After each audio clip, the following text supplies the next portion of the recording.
So the shift started out like any other shift. The off-going crew gave us report about what they did over the day, over the shift, any interesting calls or places they went. And around dinner time, we met up with a couple other crews in one of our favorite hiding spots. And we had our dinners on the back of the stretcher, sitting outside or in the back of a truck or whatever. And we were talking and hanging out with each other. They had a pretty busy day and they were trying to eat their dinner. They got a call, and my partner and I said, we'll take it. No big deal, let you guys eat and catch up on reports. It was, I believe, a Delta level difficulty breathing. And we went on the call. We went en route, and I started to drive down a street that I had driven down thousands of times in my time in that city. And I wasn't thinking of anything particular worrisome or trying to plot out what we were going to do in the call. It was a pretty routine scenario. And just driving to the incident, I knew where I was going. And we'd been in that area many times. And came up to an intersection and didn't even notice that there was a red light. I had stopped for a few others to clear through, and I just didn't notice it. This is the definition of complacency. I'd done it so many times, and I wasn't purposely looking out for what I was doing, is the best way to think of it. I didn't see a light and say, I'm gonna run through it. I didn't just willfully disregard what was ahead of me or think that nothing would happen if I ran through it. I wasn't thinking anything like that. I don't even see the other vehicle because it's a blind intersection. There's a building right at the corner that stops you from being able to see around it. I didn't see the other vehicle until right about the same time my partner did, which was a half a second before impact. We hit the rear right compartment of the ambulance. And we spun, rolled, and then spun on the ground. And in that process, that CAD tablet that was locked in place broke loose and flung and hit me in the head 3 times. I don't remember losing consciousness. I'm pretty sure I didn't. I do remember that once we stopped moving, checked on my partner, and he was okay, and calling it in to our dispatch center. I remember trying to be calm when I called it in, purposely taking a moment and saying, okay, this is a big deal. I can't panic when I do this. And taking a breath and calling in. And there was a lot of people that were on the street. This is a very busy part of our city. And they were coming up to us to check and see if we were okay. And we climbed out of the ambulance. It didn't seem real when it happened. I was very worried about who we were in the accident with, because initially I had no idea that I had ran a light. I didn't know that until I saw the video later and was able to see I ran a red light. This was my fault. I endangered the lives of so many people without even realizing it. And that's a pretty horrible thought to think about. This was my first accident I've had in my career. And it was awful. I did that. And for what were we running lights and sirens for? A call that ended up not needing that level of response. But I think about all the time, what could we have done to mitigate this? Obviously, clearing the intersection would have been the first thing. But what was the value of us doing that in the first place? In discussing with you this call, offline, obviously there was an extreme amount of accountability that, you took with this.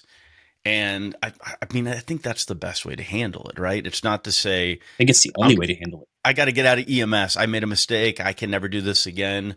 It's, yeah, I made the mistake. How can I learn from it? And then is there learning points that I can talk to other people about with it? And that's what I wanted to do with this episode, is not to rub your nose in a mistake that you made, but what is the message? What do you have to say to people, the brand new EMT, paramedic, or even people that have been doing this for a while, when they flip on those lights and sirens and they're responding to a call? And for right now, that's how the majority of the systems work. I know Jarvis's paper brings some light to that, but for right now, it's very much still the standard to respond to a 911 call with lights and sirens for, I would say, the majority of the country. So what would your message be to people that want to make sure that this doesn't happen to them? First, check your intersections. that's my advice to everybody. I no longer say have a good day. I'm telling people to check your intersections, because that was, the major contributing cause to the direct cause of me creating this accident. But also that complacency is real, regardless of how much time you have in service. Uh, this was the root cause of this was complacency, right? I was Mhm. complacent in driving through this area in these ambulances, this intersection, without really stopping.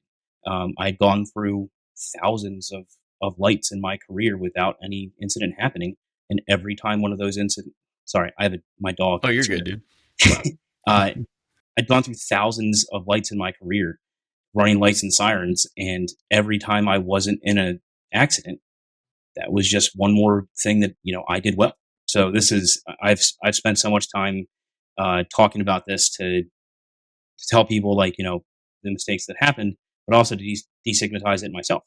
Hmm. Right, like the more I speak about this, the better understanding I have of myself and what happened, and to tell people don't let it happen to them as well. Medicine is fraught with mistakes, right? Like, some 400 something thousand people a year die due to medical, I don't want to call it practice, but medical Error. mistakes of some kind, right? Some iatrogenic cause, Hmm. right? And this is one of them. Like, we need to think about lights and sirens as an intervention. This is something we're doing that is the same as giving a pain medication, or the same as like an RSI or a DSI. We need to think of lights and sirens the exact same way. This is an intervention that has indications, contraindications, and it has pretty severe effects if it's done incorrectly. Yeah, it's not a benign procedure. There's No, obviously a risk involved with it. Now, when you're approaching an intersection, obviously you want to make yourself visible. You want to make yourself heard in the ambulance. What are those things that light up at traffic stops? That optoms. opticon. I always want to call it an emoticon. It might be. I mean, Opticon. that might be just a regional term here, or like a regional No, supplier. no, that's the term I was thinking of. I just always say it wrong. Did were one of those there? No, so and they don't really use those, with my understanding, in a lot of urban areas, because there's so many lights with every block has a light in some cases. So the more of those that are in a row, if I'm only going 2 blocks and making a right, I might trip 6 blocks down depending on how well those are receiving. I So got you. So everybody's coming to a stop yeah. regardless because of how So in the urban setting, sensitive. you're typically, I can't speak obviously for every urban setting, but at least in ours, every intersection is just another place you have to stop and check, which is so easy to say and so appropriate to say. But again, this was complacency. There were other factors involved in this too. It wasn't just 100% on me. I'm going to give myself a solid 90%. Yeah, and that's interesting because do you guys do risk assessments where you work when you come on shift? No. So obviously, on the ambulance, I did not even know that was a thing, right? And then I started flying, and we all have to scan this little QR code, and we have to, when's the last time you slept? Are you on multiple consecutive shifts? Do you have any life stressors? And it takes all that information, gives you a color, and we all share our color at the beginning of our shift during brief. And if somebody's on a 24 or something and they've been flying their ass off, it'll pop up yellow and it'll suggest, take a break. Like it's a discussion. It's something we all talk about. And I think that needs to be more common in EMS to have a risk assessment tool. And it's not like we fill this out before we go on every flight. We do, however, when we come back from a flight, fill it out again after we're done with that to know if we're good for the next one. But the pilot has their own risk assessment they do with like highest obstacles and stuff. But this is actually like a individual risk assessment. Sure. And thinking back to that day, can you contribute maybe the oversight to some life stressors, to other things that were going on at the I don't time? want to say I contributed to that. I can say it's a factor contributing to the actions that I took or didn't take, right? Yeah. So I was on a mandatory 24. It was not my shift. I was in a clinical education position at the time, and we were severely understaffed during that little final push of COVID. And so we had a very low staffing at the time. So I had to work. It was, you are coming in on Sunday for a 24, or we're going to talk about coming in on Monday for your clinical spots, right? Mm, So it was a had to work. And I understood a lot of people in the agency were going through the same thing. They were going through forced overtime. Um, Everyone. I don't even want to say our agency. We're not. yeah. We were certainly not the only ones.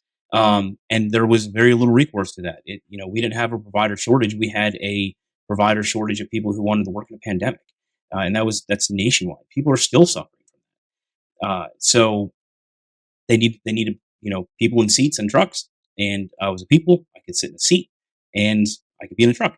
So that's what it was. But I was on hour, I think, 78 for the week when this happened, because I had a full week of teaching, which had some extra days attached to that as well. So there were some complications with that.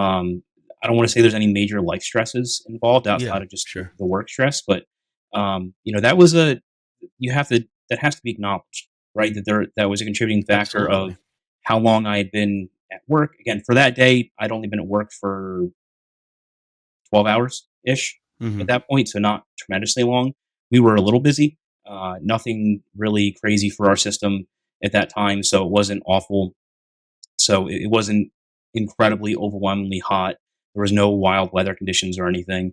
Uh, but we still have to think that my time away from work was very limited in that stretch of time, and it was going to be moving forward as well. If I hadn't been in the accident, if I hadn't caused the accident, I would have been on a truck again, within a day or so, helping fill spots. Which that's the job, right? That's Yeah. the job. So I don't want to make it seem like that was a negative thing to be in for my position, but that there was some contributing factors to that, right? Right. And the rest is I was driving. Right? Like that's the final statement to that. I was operating the vehicle. I went to an intersection. It's very clearly uh, visible on the drive cam footage that they have.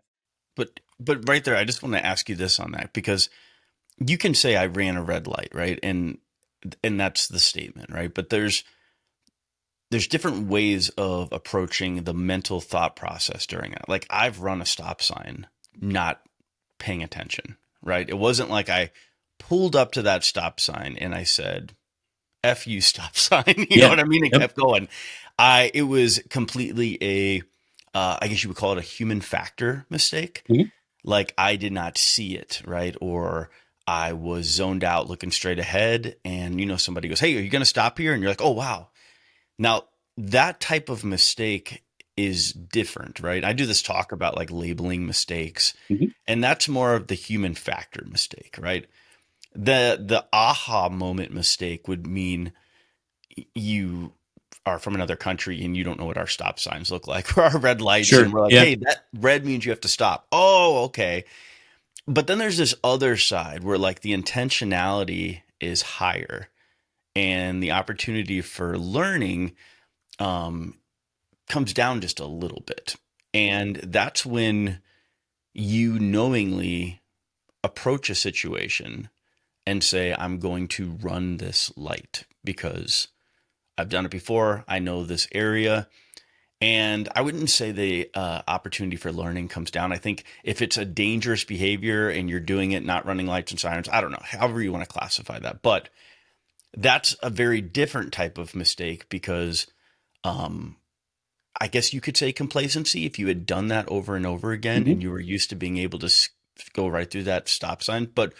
And I appreciate your transparency, but when you were approaching that, were you very much like, I know that light's red? No. Okay. No. So you just went right through it and you're like, oh, like I Just didn't went need. right through it. Okay. Yep. It was a surprise to all of us that it was a red light. Right.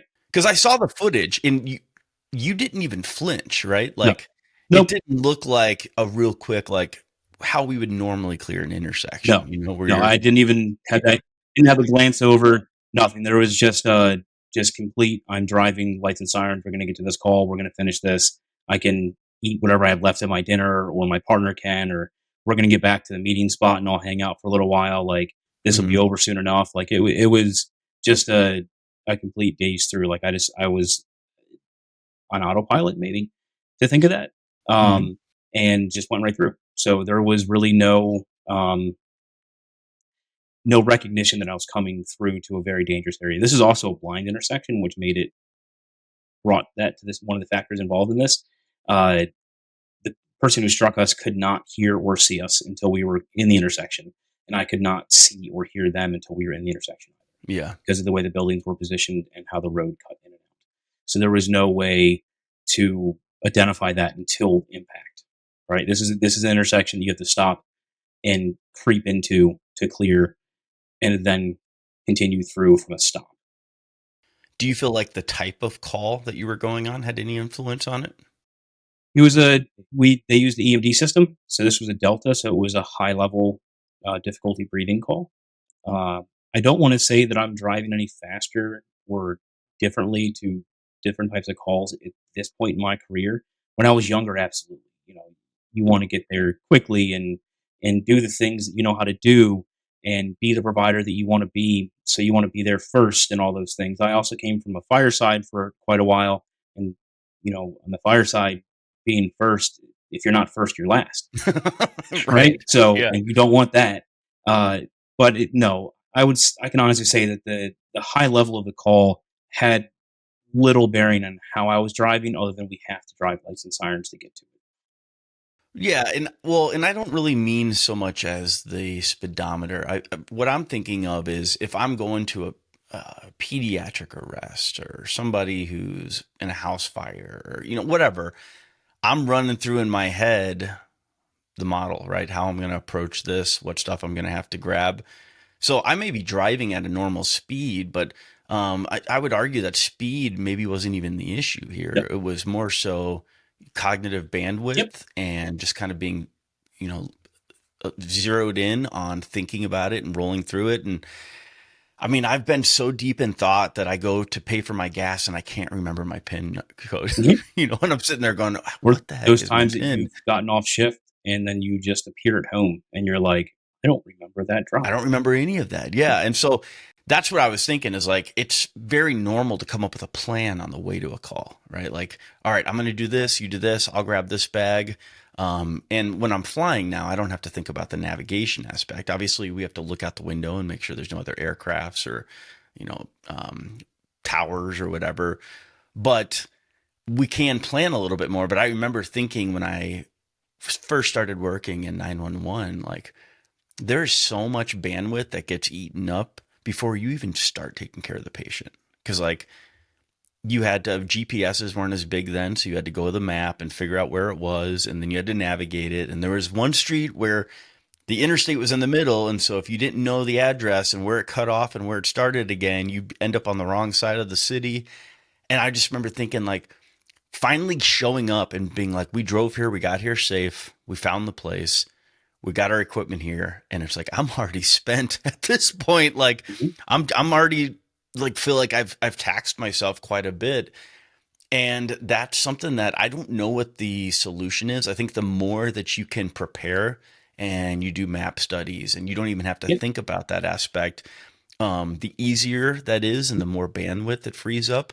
But honestly, I think one of the best things is just acknowledging that it happens and knowing that, hey, if your partner's in the back drawing up meds because you hear you're going on an arrest and they want to get everything ready, that's probably not the best place for them. The best place is going to be sitting up front and being an extra set of eyes for the driver as well. Yeah. So the service I came from, where this happened, uh, great service, great leadership, and I'll key on that what that meant in relation to this in a moment. But we were we had a very robust driving program. Uh, you had to pass a very in depth driving process to be able to be cleared to drive.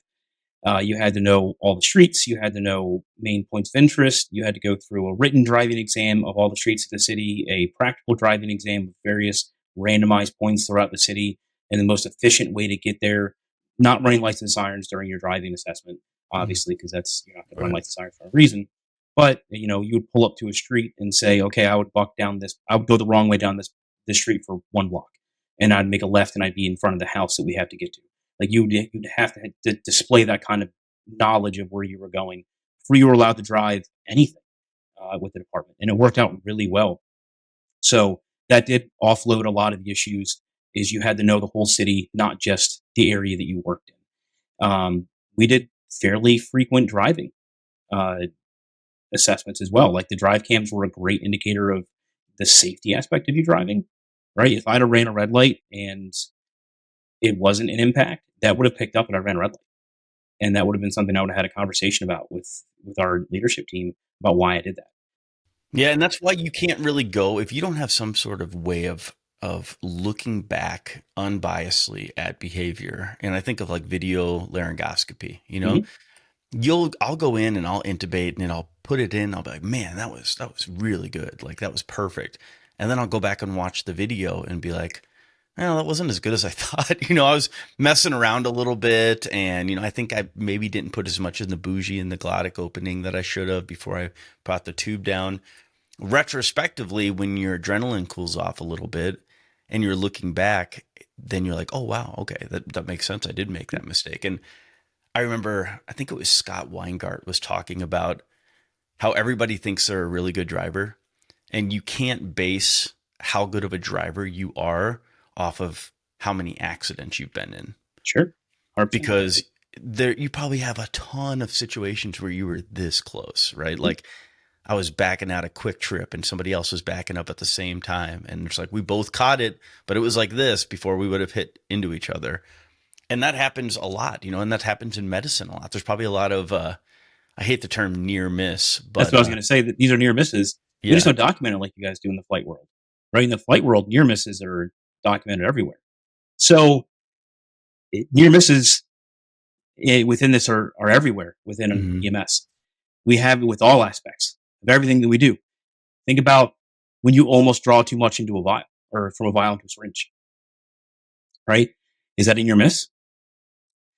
I don't know how we can best quantify that with data or research, but those are near misses, right? We have them all the time, especially with driving. How many times did we just squeeze through that intersection? Or, man, look how close that we got to that car going down that street. It happens. And that also builds into complacency. We think that we're really good at something, and we're not in all reality. The drive cam idea, I think, is really smart, and I think that that's probably the way the majority of people have gone. It's looking at how these things get addressed and analyzed, because it can be reactive or proactive, and Mhm. if somebody gets in an accident, that obviously cues you to go back and look at it. But if there's a way of knowing, you went over and you don't want to get annoying with it and like ding every time somebody goes over the speed limit or whatever. Yeah. But if Yep. you could adjust those parameters to be like, hey, this isn't punitive, but this is how many times you ran a red light, or Mhm. this is like, I guess at that point, you do need to sit down and have a conversation, but this is how often you were speeding, and you could look at it and try to almost like compression, get yourself in the green or like Mhm. the safe zone of it. And there's training aspects to this as well. When I got my emergency vehicle operators endorsement or license or whatever people want to call it in their area, it was a 4-hour class that involved no driving at all. It was 4 hours of listening to somebody to go through slides. I distinctly remember it. I was 18, Mm-hmm. maybe 19 years old, and I had just finished a 24 in a very busy system. I needed to get my drive endorsement, and I was falling asleep during the entire class. Now, was that a contributing factor to this accident? No. This was No, yeah. 18, 19 years ago, right? But I remember that the class really provided me the actual licensure process. This provided no benefit to my safe driving. That was training programs within the departments that I worked with that made the biggest difference in that. And the there's a concept like within education, we have like the Ebbinghaus forgetting curve. Are you familiar with that? Oh, yes, yes, yes. The forgetting curve, you said, right? Yeah. Yep. Yeah. So when you're taught something, there's a very trackable time frame of how long it takes before that information is degraded to a point that you're no longer going to be very high acuity. You're not going to have a very high level understanding of that information anymore without frequently using it, right? Mm-hmm. So 2 weeks before, I had taken an online driver safety class that they had provided for us. Again, I'm just piling this on myself here for the world to listen to, right? Let it go, man. Let's Yeah. hear it. So and again, but I want to be open about it. Like this Yeah, was an yeah. issue that happened. And I took and passed that class. And it was CEVO, I think was the class, CEVO. It was So great. yeah, that's the one Um, I took. yeah, it was a good program. I mean, It was like a coloring book. Yeah. yeah, I mean, I wouldn't expect to see it on studio. Um, but like it did its point, right? And there was an absolute portion of that they covered not driving through uh, clear intersections. I mean, that's not a fact you didn't know, Yes, right? yeah, it I wasn't a mean, fact I like, didn't know, right? This, you're aware of that, and I yes, feel like a lot of those obstacle course classes teaches you how to recognize how big your ambulance is for when you're pulling into an Mhm. ambulance bay or backing up. Um, it's more of, I don't want to say the cosmetic stuff, but it's the stuff to get you familiar with driving something that big. Absolutely. And I went from driving a Ford Focus growing up and then getting an ambulance job and being allowed to drive a fire truck and an ambulance. And I'm like, this doesn't feel legal. Like, to let me drive this. Definitely took some time to figure out how wide to go on a turn and how to back it up and how to use my mirrors to make sure I'm backing it up appropriately and Then using a cameras came spotter. in, But and oh my god, what's that? then cameras came in, and Oh yeah. the world got better. I never even got to drive an ambulance with a camera. You I should, never got that. No, it was dude. always the rear view mirror and some guy going, you know how they used to go like this, and then as Mhm. you're getting closer, they get, whoa, whoa, whoa, whoa, whoa. Like, Yep. all Yeah. right, I'm getting out. You do it. Yeah, I mean, so we built in a lot of technology through systems to help mitigate these things, but we're not there yet. I don't know Hmm. if you're familiar with some of the new systems being put in newer vehicles that actually send alerts out when emergency vehicles are crossing through. Oh, that's smart. Uh, More and more vehicles, and again, this is not a contributing factor to my accident whatsoever, but more and more vehicles are soundproof effectively, right? Like, how nice is your personal vehicle when you're driving around? You're not hearing loud noises and motorcycle mufflers. You're hearing your music, you're hearing your conversations, your podcasts, and you're not hearing the outside world. Sirens are a distant muffle. So the Hmm. likelihood of us having more high velocity impacts, not because we're in any fault of our own, we're using the tools that we have. Sirens can only be so loud, right? They can only be amplified so much. They can only the sound waves can only travel so far, and in some certain frequencies, they're not going to make it through the vehicles. So there is technology being developed with various car manufacturers that is going to build in a warning directly to the audio system, emergency vehicle approaching. Have you seen those rumblers? Yeah, we had those. Not on. I don't think we had it in the. We might have had it in the ambulance that I was in. So there's other factors that are just going to, again, piling on to my experience here. This was the newest ambulance in the fleet. I think it was 4 months old. Um, so it had all the new bells and whistles in it. It was fancy and fantastic. I'm pretty sure it had a rumbler. I was not using it at that time because it wasn't indicated. There's no vehicles in front of me or anything like that. I needed to move out of the way. Yeah, yeah. So That's not something you just leave on. no, they burn up. Oh, really? Yeah, you can burn those out. They have a very short duration. They can run. Most of them have self limiters that they shut off after a preset amount of seconds that So they're you use it on. like a foghorn almost, just Yeah, like when you need to get somebody out of the or way. like the old air horns, air brakes, and stuff like that. Like Yeah. air horns and fire trucks. Like there's a limit to how much they can compress and put into that before they have to cool off and regenerate. So, but I wasn't using that then. It would have been no help in my situation. But they are great to No, have. you would have just been on your side with it going off. Yeah, that's because the siren did continuously go off, and then the horn went off for a little while too until they cut the battery cable. Did they have to extricate you out? No. So we were hit, we rolled, we hit the ground, and I checked on my partner. Called it in. Um, we were hit by another medic coming into work, which is and I'll say that again. A medic that worked for our service that was coming into work for the night shift is the one who hit us. Man, if you don't So believe we're in a simulation, dude. yeah, right. So he was fine. It was very confusing to me when he was walking up to the ambulance and I'm laying on my side looking at the world like this and seeing him walk up and I'm like, we're okay. What are you doing here? And it took 10, 15 minutes afterwards. We realized, what had happened in that situation with him. But he was fine.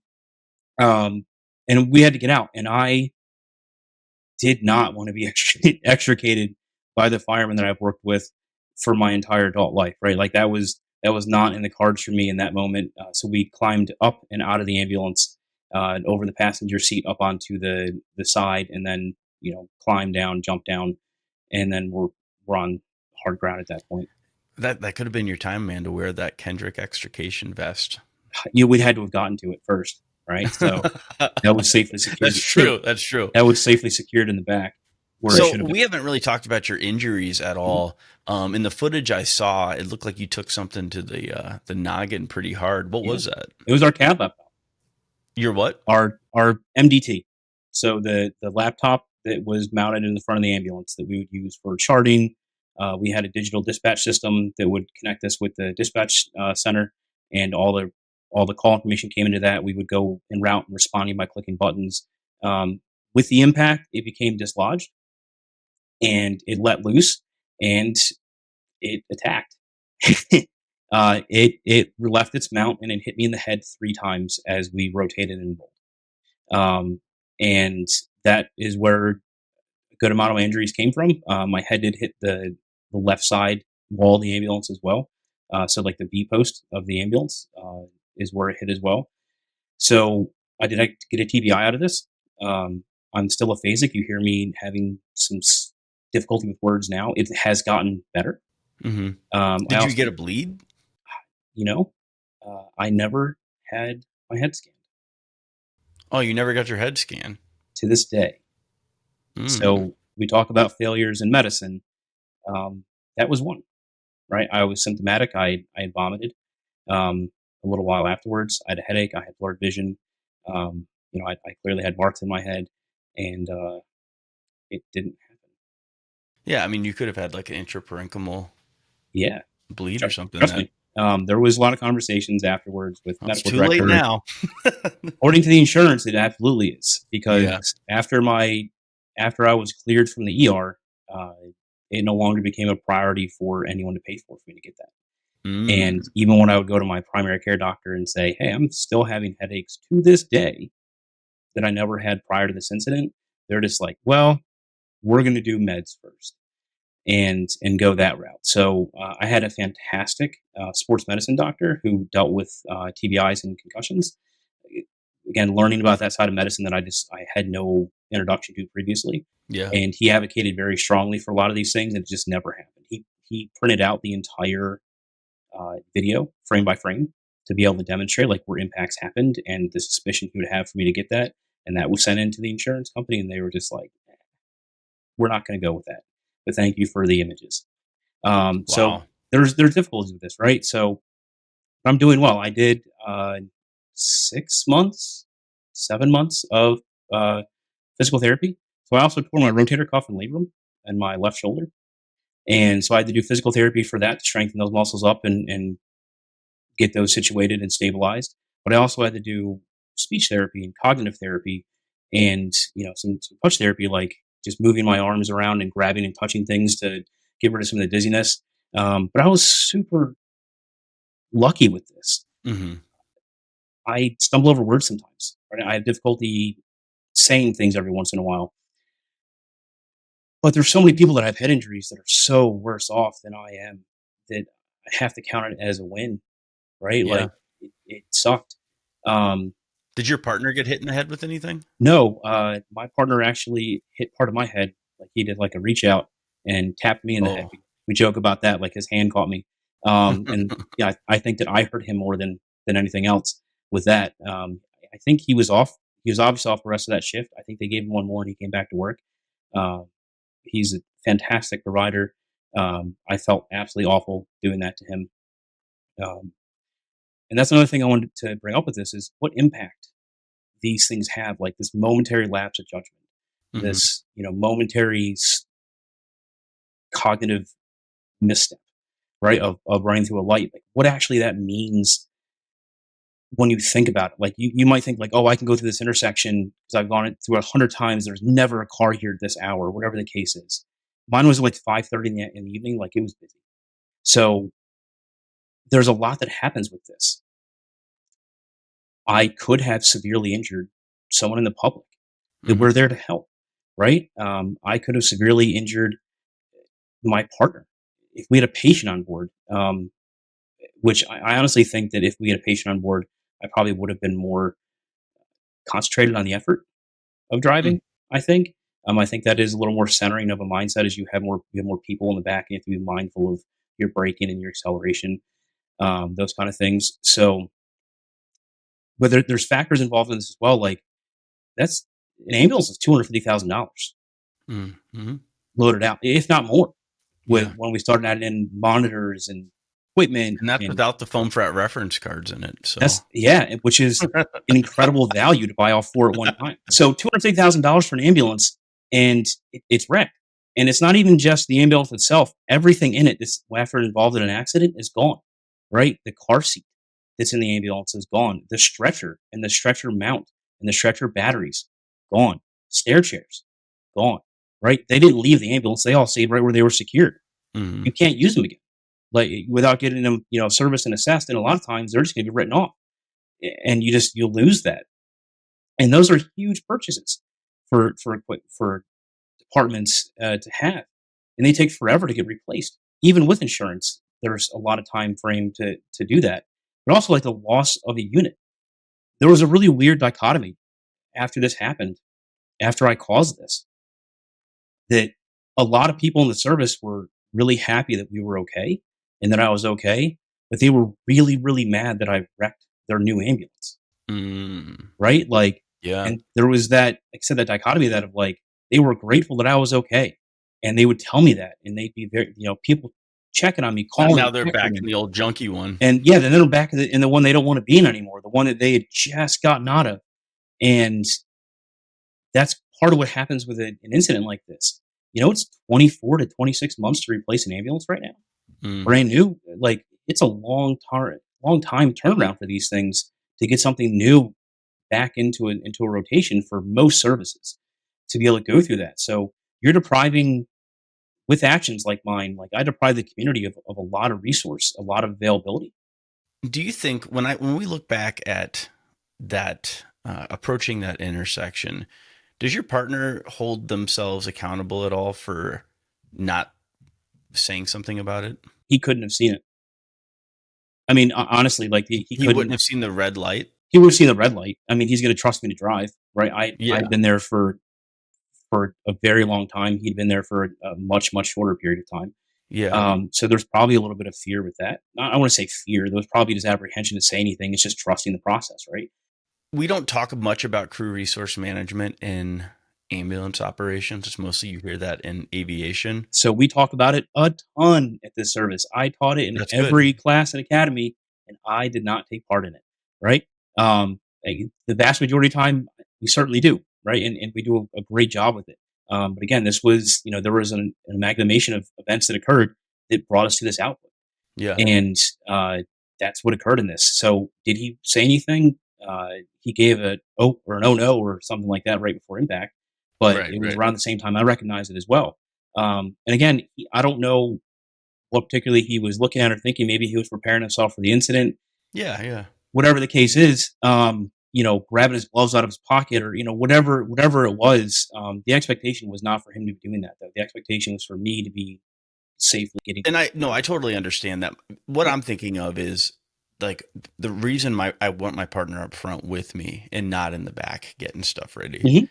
is to have that extra set of eyes. 100%. And I know we've all been in a situation where the person's driving and we're texting or we're reading a FOAMfrat blog or something, and we're looking down, and that can happen in a helicopter as well. Mhm. You're looking down at your phone, but we always try to have like eyes out, and that way we're looking. And so I was thinking, let's just say you're approaching a stop sign, and I'm driving, and my wife will say something like, "Are you going to stop?" You know what I mean? Like, "Hey, you see that, right?" Or we'll be coming in on a scene, and the nurse or the medic will be like, "Hey, you see those power lines off to the right? Correct?" And they'll be like, "Yep, I see them." And it's not like you're doing it because you don't think that they see them. It's because you want to make sure that they do. Yeah. And you're like, I think they see it, but I want to make sure. And, obviously we're going back in hindsight and we're looking back at this. And I'm not saying that this was not something that, I think your accountability is fantastic with this, but just a message to the person sitting in the passenger seat. Like, even though you're not driving, you are still 100%, you are the co-pilot and you are in the co-pilot seat, and that CRM has to take place. And that goes back to having a culture where you feel comfortable being like, yo, Kyle, you see that light up there, right? We're not slowing down at all. Whoa, we're not. And then being like, okay, yeah, stop, or Yeah, something like that. something. Feel free to say that. Absolutely. And I don't, I mean, I can't, obviously can't speak for him at all. Yeah, yeah. And I wouldn't even imagine to, but I don't, I don't think that was an issue with our culture, within the service. People would speak up a lot for much smaller things, for sure. I think this was just one other part of that was just missed, right? When you Mhm. think back on an after action of something like, one more aspect that was missed that led up to the events of a major incident, right? It's rarely ever one major thing that occurred. It's a lot of small things that made it through that whole Swiss cheese mindset, right? A leadership response to this is another aspect of this that people don't think about. I never received a severe formal discipline with this.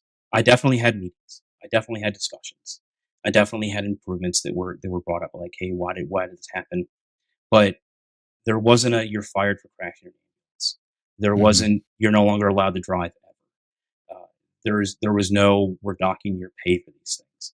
We worked for a large hospital system where this happened, and the only response I had out of any of the executive and senior leadership at the time with that hospital system was call and check on me. Right? Like that was really good display of leadership. I That have is. I have Yeah. no idea if there was a lot of problems that came down from the higher ups through the hospital system. My chief might have absorbed all of that for me, Mhm. and I'll never know. And that speaks a lot to great leadership as well. It does, absolutely. And following the just culture, That's I exactly what I think was going to bring up. the fact that you did not try to dodge it and you took it on and you said, I made this mistake. My fault, 100%. I got completely complacent and blew right through it. And I mean, at that point, as an employer, as a manager or supervisor, you have to look at it and it's like, okay, yeah, like that happens and let's make the best of it. Obviously, the first thing is I'm glad you guys are okay. Then tabletopping it and all right, what do you think we could do? What type of systems can we put in place to avoid that from happening again? Because fortunately, nobody was killed. It doesn't Mhm. even sound like the guy in the truck was hurt, right? No, The I think he paramedic. actually worked that shift. Jeez. He's a trooper. But no, I think that says a lot about the leadership and how they approach these situations. And I know it could probably be frustrating and you feel like people are always backing into things and cutting leads with their trauma shears and dropping equipment. And it's very difficult. And I get that. I think that there's got to be a degree of accountability with that. But when it comes to something like this, and even in the aviation side, we if somebody grabs a medication and they go to start it and they realize, oh man, the hospital gave me the wrong concentration of this medication, even if it's not a mistake yet, if it's not actually a med error yet, we will send out what we call a Baldwin report. And it's just us saying, hey, this is something that could happen. Be on alert for this. We caught this. But you have to have that culture to where people are okay saying, whoa, that was almost a human factor mistake, and trying to fix that and put those systems in place. And, all right, now when we approach these intersections, let's just plan on driving. I was talking to Jeff Jarvis about this in the podcast. We haven't put it out yet. But I said, what would stop you from when you're responding to a call, put your lights and sirens on, but drive normal? Like, drive to it like, and not to say, but I like when you come to a stoplight, my thought is like you would treat it like a four-way stop Yep. instead of just flying through it, Mhm. or instead of stopping and just sitting there in the stoplight with your Yeah. lights and sirens on. But if you treated it like a four-way stop, you're making eye contact with all the drivers, they're all like, yeah, and then you continue on. Like, I still think, even though they say you save like maybe 3 minutes or whatever, Yep. like it makes you at least seen. Everybody can see that you're driving. Maybe they're more alert. They're not going to pull out and hit you. But to that, some people, or Jeff was like, some people freak out when they see the lights and sirens and they do stupid stuff and they pull out in front of other people. And so, with that, I'm like, yeah, I guess you're right. It's probably not as simple as that. Well, Kyle, thanks so much, man, for coming on. This has been extremely beneficial. If people want to get a hold of you, if they have questions, are you cool with that? Yeah, absolutely. 100%. What's the best way to get in touch with you? They can email me, kyle.a.rice@gmail.com, or just find me on social media. Not hard to find. Awesome, man. Thanks so much. Yeah, thank you.